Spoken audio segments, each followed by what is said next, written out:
nakakuha ng videos ng lalaking nakaitim na tinugurian ngayong Black Rider. Pero sino nga ba ang taong ito? Nagkataon lang ba ang ginawa niyang pagtulong o isa talaga siyang bayani?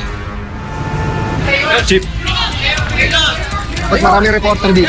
Chief, nagtataka rin po kami kung paano nalaman na si Mayor dito. May kinalaman po ba ito dun sa nangyaring ikwentro sa safe house kung saan niyo po tinago yung mga babae po na sinasabing biktima ng human trafficking?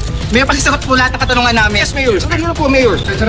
Na sinasabi po na biktima po ng human trafficking, Mayor. Mayor, ano pong kinalaman niyo? Napakainit ng issue na ito na pinag-uusapan ng buong bayan. Ano ba yung katotohanan? Matagal ko na pong alam ang sinasabing sindikato. Sila po ang Golden Scorpion. Sila po ang nasa likod ng Palanga Massacre.